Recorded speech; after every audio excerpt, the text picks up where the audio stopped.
आपको नहीं लगता कि भारतीय जनता पार्टी में विकास के मुद्दे से ज्यादा हिंदुत्व का मुद्दा ज्यादा भारतीय जनता पार्टी को बनाने में कामयाब हुआ है? पूरी सरकार सनातन के साथ खड़ी है। अहिमुक्तेश्वरानंद हैं, उन्होंने अभी भगदड़ में योगी आदित्यनाथ से इस्तीफे की मांग कर दी। कोई पीछे उनके खड़ा होकर करा रहा हो। पूरे उत्तर प्रदेश में मुस्लिम मतदाताओं की स्थिति क्या देखते हैं, मतलब भारतीय जनता पार्टी के बिहार पे? मुस्लिम मतदाता भारतीय जनता पार्टी के पक्ष में नहीं है। जो हमारे देशभक्त मुस्लिम रहे उनके साथ पार्टी है, और बाकी जो ऐसे लोग हैं जो नफरत करने वाले उनको वैसे जवाब दिया जाता है। संविधान का जो भी छेड़छाड़ किया वो कांग्रेस ने किया। आरएसएस से लगातार जुड़ा रहा है संगठन से। 1998 वाली बीजेपी और जब अब देखते हैं 2024, उस बीजेपी में क्या अंतर देखने को मिला? पुराने नेता थे, उन्होंने ज्यादा ध्यान देश को दिया, सत्ता पाना नहीं दिया। आज आपने दिल्ली का भी चुनाव देखा, आज जितने हमारे उपचुनाव देखे, आज जनता डायरेक्ट मोदी जी और योगी जी से जुड़ गई है। रोजगार की दृष्टिगत बात की जाए, औद्योगिक क्षेत्र गीडा कितनी भूमिका निभा रहा है गोरखपुर या आसपास के लोगों के रोजगार के लिए? उद्यमी डरते थे गोरखपुर आने में, लेकिन आज वही गीडा है जहां बड़े बड़े उद्यमी आते हैं और अपनी कंपनी लगा के पूरा दुनिया घूमते हैं। वो जानते हैं कि हम सुरक्षित हैं, हमारी कंपनी सुरक्षित है। गीडा में लगभग जितने लोग रोजगार पाए हैं उसमें 60% वो गोरखपुर के लोग हैं। कितना बदलाव हुआ है। एक दूसरा पहलू उसका ये भी है, वहाँ पे जो निवास करते हैं, जो वहाँ पे निवासी हैं, उनका कई बार शिकायत रहता है कि जो फैक्ट्रियों से निकलने वाले धुएं हैं उनके घरों पे जाते हैं। इतना दिक्कत होता है वहाँ पे रहने वाले लोगों के लिए कि अगर सफ़ेद कपड़ा पहन लें और 1 घंटा बाद देखें तो वो जो कपड़ा है वो या तो काला हो जाएगा या तो पीला हो जाएगा। दिक्कत हम लोग के भी सामने आया था कि जो बाजार सटे कंपनियों से वहाँ दिक्कत है, लेकिन अब वो दिक्कत लगभग 80% दूर हो गया। कैसा देख रहे हैं मिल्कीपुर का चुनाव? अयोध्या में प्राण प्रतिष्ठा हुआ और बीजेपी के फेवर में लोकसभा चुनाव का परिणाम नहीं आया। उसमें कांग्रेस और सपा की गफलत फैलाए हैं, वो फैलाए हैं और फैला के चुनाव, वो कुछ उनकी सीटें अधिक आई हैं और जीते हैं चुनाव। नमस्कार, भगवा न्यूज नेटवर्क देख रहे हैं आप और मैं हूं आपके साथ विक्के सिंह। गोरखपुर में कुल 9 विधानसभा सीटें हैं। एक विधानसभा सीट सहजनवा भी है और उसके विधायक हमारे साथ प्रदीप शुक्ला जी हैं, जो आज उनसे खास बातचीत करेंगे।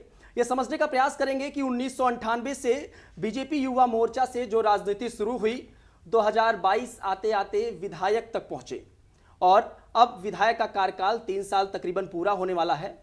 क्या क्या विकास कार्य हुए, बीजेपी युवा मोर्चा में रहते हुए किन संघर्षों को उन्होंने जो है संघर्ष किए, और अब जो है जब विधायक हैं तो क्या कुछ चुनौतियां आ रही हैं। रवि किशन के साथ 2019 से लगातार हैं, जब रवि किशन यहाँ से सांसदी लड़ने के लिए आए हुए थे। बहुत सारे सवाल हैं जो आज उजागर करने की कोशिश करेंगे, उन सवालों के जवाब ढूंढने की कोशिश करेंगे। सबसे पहले तो बहुत बहुत स्वागत है भगवा न्यूज में आपका। नमस्कार, मैं प्रदीप शुक्ला, विधायक सहजनवा। आप सबसे पहला सवाल तो यही था मेरा कि 1998 से जो राजनीति बीजेपी से शुरू हुई, आपने जैसे ऑफ कैमरा बताया भी कि आरएसएस से लगातार जुड़ाव रहा है संगठन से। 1998 वाली बीजेपी और जब अब देखते हैं 2024 2022 जब आप जीते, उस बीजेपी में क्या अंतर देखने को मिला? बीजेपी की जो एग्रेसिव पॉलिटिक्स है उसमें थोड़ा सा चेंजेस आया। जो बीजेपी की नॉर्मल पॉलिटिक्स पहले हुआ करती थी, जो नेता हुआ करते थे, अब योगी आदित्यनाथ जैसे नेता जब एग्रेसिव पॉलिटिक्स करते हैं, जिसके बिहाफ पे कहा जाता है कि एग्रेशन ज्यादा है इस बीजेपी में, वो क्या चेंजेस देखने को मिले? 1998 से बीजेपी में जुड़ा हूँ। बीजेपी के जो कार्यकर्ता शुरू से जब काम किए तो वो एक तरह जिससे देश के लिए काम किए। हमारे पुराना इतिहास भी आप देखिएगा, जो हमारे बीजेपी के पूरे नेता पुराने नेता थे, उन्होंने ज़्यादा ध्यान देश को दिया, सत्ता पाना नहीं दिया। कई बार आपने ऐसा देखा होगा कि सत्ता को भी ठोकर हमारे नेताओं ने मारा। लेकिन 2014 के बाद जब मोदी जी देश के प्रधानमंत्री बने तो 2014 के बाद फिर रेगुलर देखे 17 ऐसे सरकारें हमारी प्रदेश और देश में आती रहीं, और उत्तर प्रदेश 2017 के बाद जब पूज्य महाराज जी उत्तर प्रदेश के मुख्यमंत्री बने तो आपने देखा होगा कि आज ये उत्तर प्रदेश एक नया उत्तर प्रदेश बना। आज कहीं ना कहीं, आज आपने दिल्ली का भी चुनाव देखा, आज जितने हमारे उपचुनाव देखे, आज जनता डायरेक्ट मोदी जी और योगी जी से जुड़ गई है। वो जान रहे कि देश में एक अच्छा काम हो रहा है और जनता जुड़ के उनको वोट भाजपा को दे रही है। और आज भाजपा केवल एक भाजपा ही पार्टी रहेगी, क्योंकि जनता जान रही है कि यह पार्टी देश के लिए काम कर रही है, यह पार्टी सत्ता के लिए काम नहीं कर रही है। अच्छा, अभी पहले भी बात हो रही थी तो आपने इस बात पे ज़्यादा जोर दिया कि योगी और मोदी को देखकर जनता वोट कर रही है। जनता जब एक विधायक चुनती है तो सबसे पहला जनप्रतिनिधि उनके लिए विधायक होता है, उनको ये तय करना होता है कि अगर कोई भी समस्या होगी तो सबसे पहले विधायक जी के पास जाएंगे, विधायक जी से अपनी समस्या कहेंगे, विधायक जी योगी जी तक पहुंचाएंगे। तो सबसे पहला तो जो वो तय करती है, जो उम्मीदवार तय करती है, जिसको वो चुनती है, वो विधायक होते हैं। तो विधायक को देख के जनता को वोट करना चाहिए या फिर योगी आदित्यनाथ और मोदी जी को देखकर वोट करना चाहिए? नहीं, जनता सब कुछ देखती है। तो पार्टी अच्छी, जब घर अच्छा होगा, परिवार अच्छा होगा, तो उसका एक एक व्यक्ति अच्छा होगा। तो जनता पार्टी देखती है, पार्टी के नाम और प्रत्याशी दोनों को देखकर जनता वोट करती है। और इसमें सबकी भूमिका है, पार्टी की भी भूमिका है और प्रत्याशी की भी भूमिका है। 2022 में आपको टिकट मिला, शीतल पांडे का टिकट काट दिया गया। बीजेपी हमेशा ऐसे निर्णयों के लिए जानी जाती है जो थोड़ा सा रोचक रहे, जिसके बारे में जनता पहले से प्रिडिक्ट ना करी हो। जब टिकट काटा गया उनको, तो उसके बाद एक दो दिन के अंतराल में आपसे मुलाकात हुई, बातचीत हुई, कुछ हुई? हाँ, मुलाकात, उनसे मुलाकात क्या हुई, बातचीत बात हुई हुई, थी मतलब? उनसे बात हुई, मिले थे। और जब टिकट मिला तो वो साथ हमारे थे। खुश थे? हाँ, खुश थे। वो गार्जियन, हम गार्जियन के पूरा तौर चुनाव पे थे। प्रचार? पूरा चुनाव प्रचार में लगे थे, सब कुछ लगे थे, कहीं से कोई नहीं था। अभी भी बातचीत होती है सब कुछ? हाँ, अभी भी बातचीत होती है एकदम।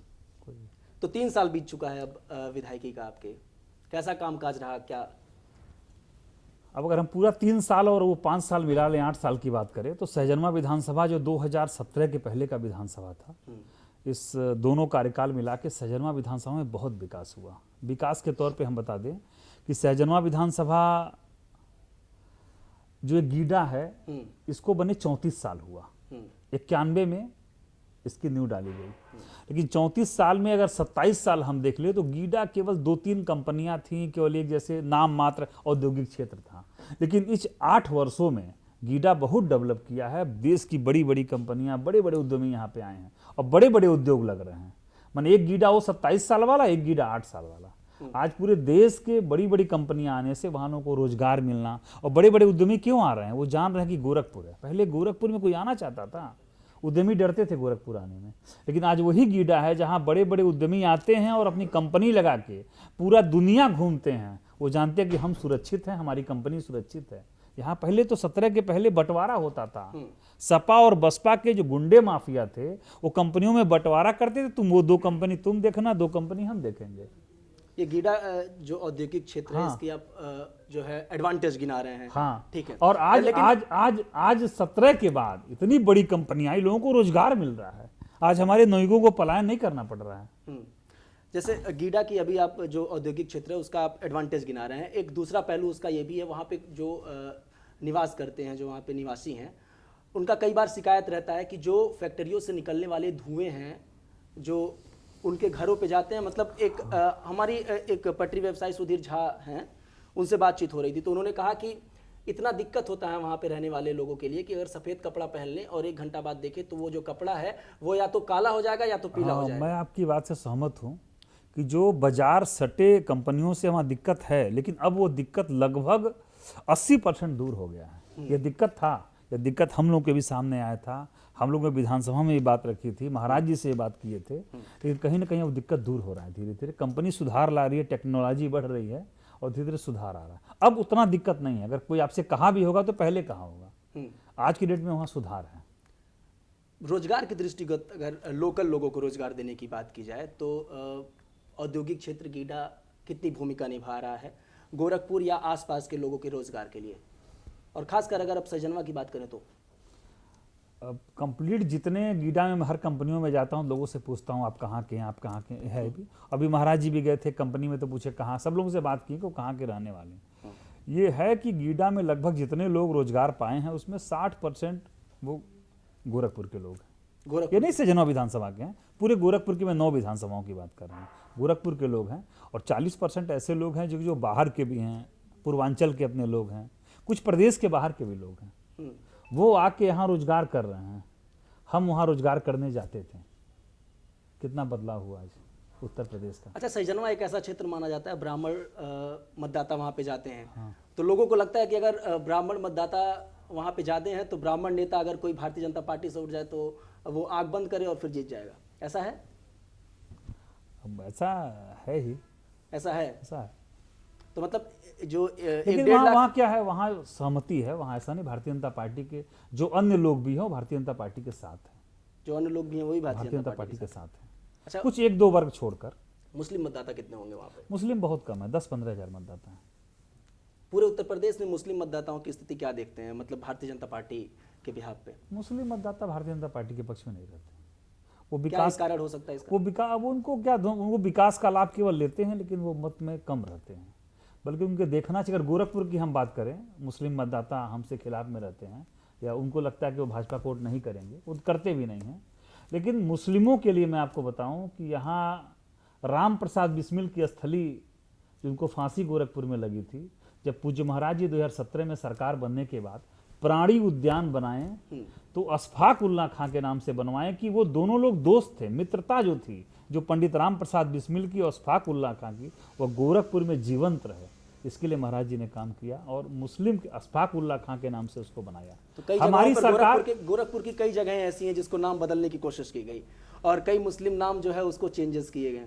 तो इस बिहाफ पे तो ये चीज़ें भी मुस्लिम जो मतदाता हैं या मुस्लिम सपोर्टर्स हैं या फिर अन्य पार्टियों के सपोर्टर्स हैं, वो इसका जो है नहीं, जो हमारे देशभक्त मुस्लिम रहे उनके साथ पार्टी है, और बाकी जो ऐसे लोग हैं जो नफरत करने वाले, उनको वैसे जवाब दिया जाता है।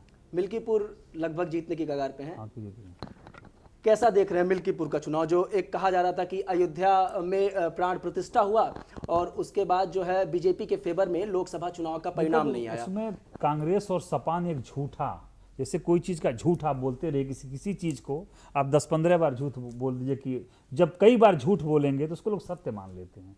इसीलिए इतना बड़ा सच तो यही था कि प्राण प्रतिष्ठा वहां इसके लिए कांग्रेस और सपा ने आरक्षण का मुद्दा, अब देश में चुनाव नहीं होगा, ये गफलत नीचे फैला दिया, जिसके नाते गफलत में चुनाव जीत गए। और देखिए तुरंत जनता ने उसका जवाब दिया और अखिलेश जी ने कहा कि लोकसभा में बीजेपी के आईटी सेल, अयोध्या के राम बीजेपी के आईटी सेल के आगे कांग्रेस, समाजवादी पार्टी के लोग क्या ये चीज फैला सकते हैं और ये चीज इतने आगे बढ़ सकती है? मतलब बीजेपी का आईटी सेल सबसे मजबूत माना जाता है। देश की विरोधी गतिविधियां हैं, कुछ हमारे ऐसे लोग हैं जो उनके साथ लिप्त होकर इस चीज को फैलाए हैं कि आरक्षण आएगा, वो 400 क्यों मांग रहे हैं, अब ये नियम खत्म हो जाएगा, ये गफलत फैलाए हैं, वो फैलाए हैं और फैला के चुनाव, वो कुछ उनकी सीटें अधिक आई हैं और जीते हैं चुनाव। अच्छा, ये जो एक बात चली आ रही थी कि 400 अगर मिल जाएगा तो भारतीय जनता पार्टी संविधान बदल देगी, ऐसा कुछ नहीं है। भारतीय जनता पार्टी 400 पार का मतलब भारतीय जनता पार्टी संविधान के लिए तो भारतीय जनता पार्टी संविधान के साथ काम की। संविधान का जो भी छेड़छाड़ किया वो कांग्रेस ने किया। भारतीय जनता पार्टी संविधान के साथ खड़ी है और संविधान के साथ है। दिल्ली में बीजेपी का वनवास खत्म होने जा रहा है, क्या कहेंगे इसको लेकर? जनता को भ्रमित करके कितना दिन रख पाएंगे आप? आम आदमी पार्टी ने झूठा वादा करके जनता को भ्रमित किया और जनता ने जवाब दिया। आज भारतीय जनता पार्टी की सरकार आएगी। अब अच्छा, ऐसे जब ही भारतीय जनता पूरे देश में भारतीय जनता पार्टी आएगी। जब आम आदमी पार्टी फ्री की रेवड़ी बांटती है तो उसको कहा जाता है कि राजस्व का नुकसान हो रहा है, फ्री की रेवड़ी बांटी जा रही है। भारतीय जनता पार्टी जब 5 किलो राशन देती है तो उसके बिहार पे क्या कहा जाता है? नहीं, भारतीय जनता पार्टी जो राशन देती है वो सरकार की योजनाएं हैं कि जो हमारे जन जैसे जो दीनदयाल जी का सपना था कि अंतिम पायदान पे जो व्यक्ति बैठा वो भी भूखा न रहे, उसको भी पूरी सुविधा मिले, इसलिए पार्टी ये काम करती है। राशन बांटने की बात नहीं है, चाहे स्वास्थ्य का मामला हो, चाहे पढ़ाई हो, चाहे शिक्षा की व्यवस्था हो, चाहे राशन का, सब पार्टी करती है।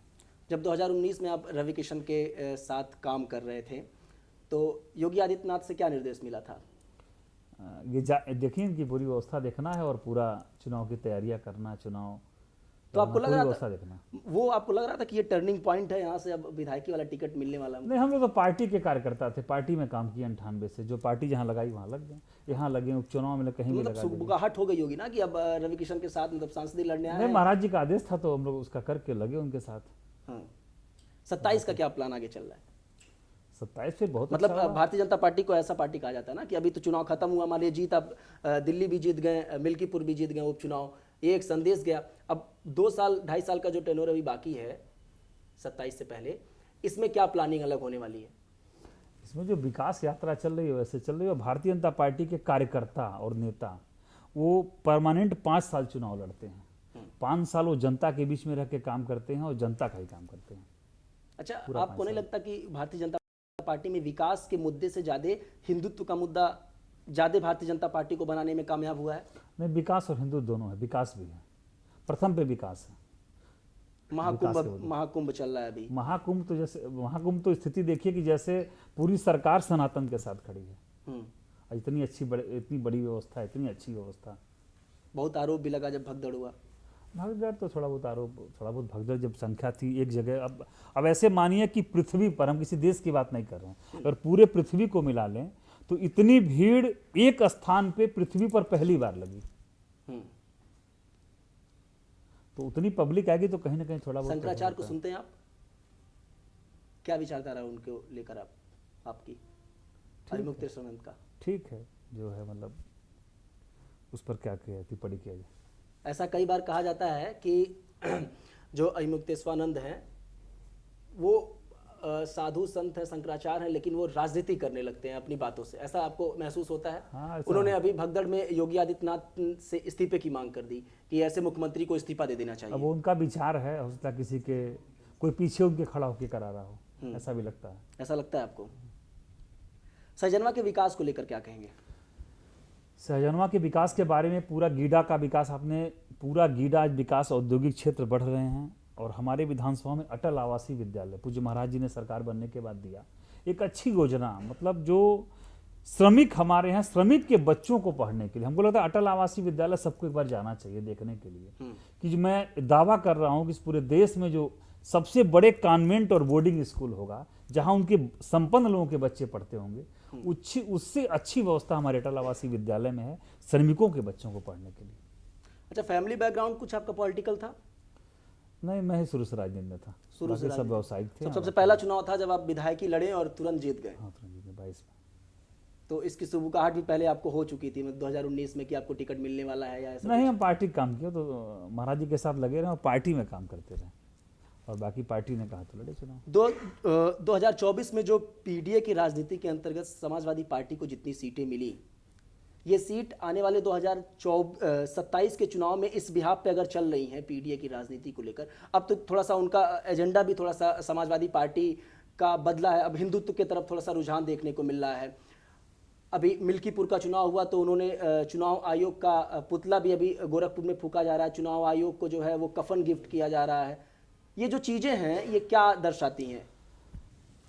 जो पीडीए, ये लोग गफलत फैला के जीते हैं और 27 में पूर्ण भारतीय जनता पार्टी की सरकार उत्तर प्रदेश में तीसरी बार आएगी और 27 के चुनाव के बाद बहुत कुछ साफ हो जाएगा और समाजवादी पार्टी में भगदड़ मच जाएगा। समाजवादी पार्टी में भगदड़ मच जाएगा क्योंकि 27 के बाद वो उनका खत्म हो जाएंगे, फिर वो कभी नहीं आएंगे। आपके सहयोगी दल गोरखपुर से निषाद पार्टी है, कुछ दिन पहले एक यात्रा निकाले और उस यात्रा में जगह जगह पर जहाँ जहाँ पर वो गए वहाँ पे ये बात सुनने को मिली कि भारतीय जनता पार्टी के अंदर विभीषण है, भारतीय जनता पार्टी को उससे सचेत रहना पड़ेगा। कौन से विभीषण नजर आ रहे हैं अभी? आप तो मानते भारतीय जनता पार्टी के? ऐसा नहीं हो, हमारे साथ संगठन, हमारे सहयोगी संगठन है और हमारे साथ काम कर रहे हैं और जहाँ भी उनको लगाया जा रहा है उनका संगठन काम करता है। जयप्रकाश निषाद और संजय निषाद के बीच क्या ऐसा चलता रहता है हमेशा आरोप प्रत्यारोप का दौर जो है? अब दोनों का अलग विषय है। हमारे सहयोगी पार्टी संजय निषाद जी की पार्टी है और जहां काम करते हैं बाकी उन लोगों को कुछ आपसी मनमुटाव होगा, बाकी पार्टी को उससे कोई मतलब। अच्छा, डायरेक्ट जुड़ाव की अगर बात करें तो निषाद पार्टी से निषाद जुड़े हुए हैं या बीजेपी से भी निषाद जुड़े हुए हैं? दोनों से जुड़े हुए हैं। दोनों से जुड़े हुए? हाँ, भारतीय जनता पार्टी। हमें समय देने के लिए बहुत बहुत धन्यवाद। तमाम प्रश्न थे और उन प्रश्नों का बखूबी आपने उत्तर दिया। प्रदीप शुक्ला जी थे, सहजनवा से विधायक हैं। 3 साल कार्यकाल पूरा हुआ, कई मुद्दों पे चर्चा हुई और इन मुद्दों पे कुछ उत्तर प्रदेश लेवल पे भी मुद्दे थे, कुछ राष्ट्रीय लेवल पे भी मुद्दे थे। ये समझने का प्रयास हो रहा था कि जो सहजनवा का विकास है, जिसको औद्योगिक क्षेत्र कहा जाता है गीडा को, उससे रिलेटेड जो विकास कार्य हो रहे हैं, जिनको रोजगार मिल रहा है, क्या उसकी पूरी एक प्रस्तुति बन रही है। रवि किशन के साथ जब ये काम कर रहे थे तो क्या कुछ अप्रोच देखने को मिल रहा था। उसके 3 साल बाद विधायकी का टिकट मिला, चुनाव जीते, 98 से लगातार सक्रिय राजनीति कर रहे हैं भारतीय जनता पार्टी युवा मोर्चा, फिर क्षेत्रीय मंत्री, फिर क्षेत्रीय महामंत्री लगातार, और उसके बाद फिर विधायक। 27 की योजना पर भी बातचीत हुई कि भारतीय जनता पार्टी आगे क्या कुछ करने वाली है, किन विकास के मुद्दों को लेकर जाने वाली है। हिंदुत्व पर भी बात हुई, बहुत सारे मुद्दों पर बात हुई। इस पर आपके क्या विचार हैं, अपनी प्रतिक्रिया दीजिएगा। बने रहें भगवा न्यूज नेटवर्क के साथ। सब्सक्राइब करें आपका अपना चैनल भगवा न्यूज और हर खबर सबसे पहले पाने के लिए बेल आइकन जरूर दबाएं और हाँ, खबरें पसंद आ जाएं तो लाइक और शेयर करना बिल्कुल ना भूलें।